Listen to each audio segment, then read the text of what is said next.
শিমু এবং জাদুর সোনার মোহর নিয়ে আজ তোমাদের গল্প শোনাব। আলী আর শিমু দুই ভাই বোন। আলী একটু বড়, ক্লাস 4-এ পড়ে, আর শিমু পড়ে 1-এ। কিন্তু তার পাকা পাকা কথার জন্য বাড়ির সবাই তাকে ডাকে বুড়িমা।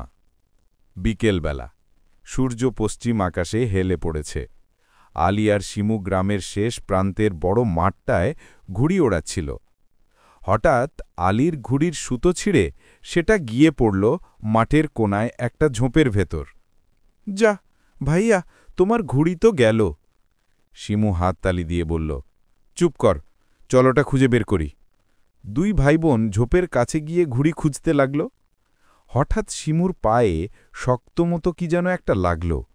সে নিচু হয়ে ঘাসের ভেতর থেকে জিনিসটা তুলে আনল।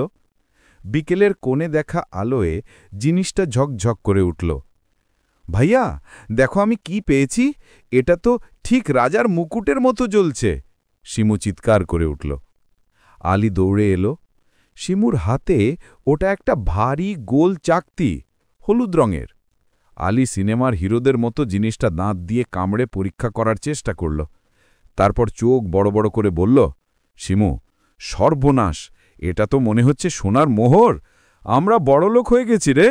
দুই ভাই বোন মাঠের মাঝখানে ঘাসের ওপর বসে পড়ল। ঘুড়ি তখন আর কে খোঁজে। শুরু হলো তাদের জল্পনা কল্পনা। আলী বলল, শোন শিমু, এটা আমরা কাউকে বলবো না। এটা বিক্রি করে আমি একটা বিশাল লাল রঙের ক্রিকেট সেট কিনব, আর একটা রিমোট কন্ট্রোল প্লেন কিনব যেটা সত্যি সত্যি আকাশে ওড়ে। শিমু ঠোঁট উল্টে বলল, ওমা, শুধু তোমার জিনিস কিনবে? আমি কি কিনব? আমি এটা দিয়ে একটা আস্ত চকলেট ফ্যাক্টরি কিনব, আর একটা জ্যান্ত হাতি কিনব। হাতিটা আমাকে পিঠে করে স্কুলে নিয়ে যাবে। আলী বলল, ধুর বোকা, হাতি কি বাড়িতে রাখা যায়? তার চেয়ে বরং আমরা একটা আলমারি ভর্তি আইসক্রিম কিনব। এভাবে তর্ক করতে করতে তারা ঠিক করল এই মোহরটা তাদের জীবন বদলে দেবে। আলী মোহরটা প্যান্টের পকেটে ঢোকাল। মনে হলো পকেটটা ভীষণ ভারী হয়ে গেছে।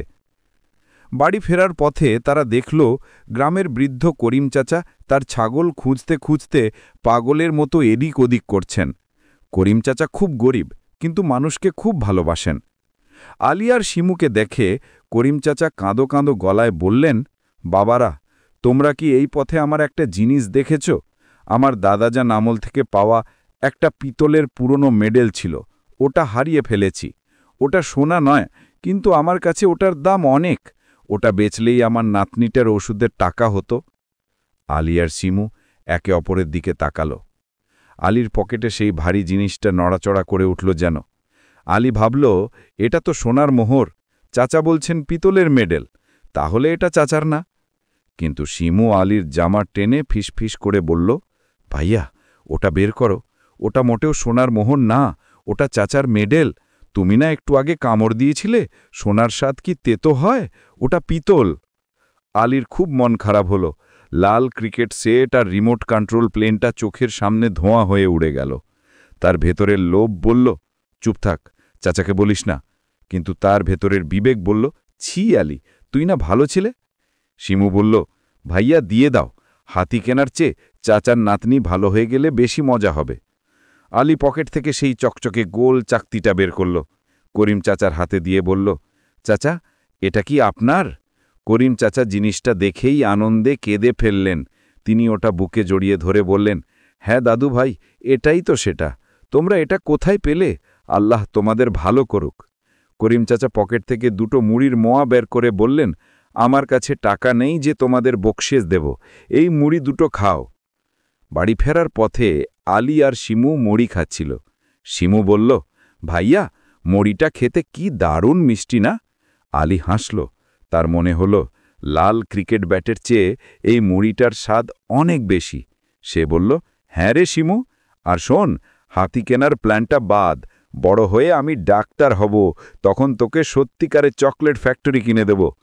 শিমু খিলখিল করে হেসে বলল, আর আমি তোমাকে একটা প্লেন কিনে দেব, কিন্তু রিমোট কন্ট্রোল না, সত্যিকারের প্লেন। রাতের আকাশ রং বদলালো। আমার গল্প এখানেই শেষ জানালো। বন্ধুরা, এমন আরো মজাদার নতুন নতুন ভিডিও পেতে আমাদের SY ড্রিম জোন চ্যানেলটি সাবস্ক্রাইব করুন। সবার আগে ভিডিও পেতে বেল আই বাটনে ক্লিক করুন।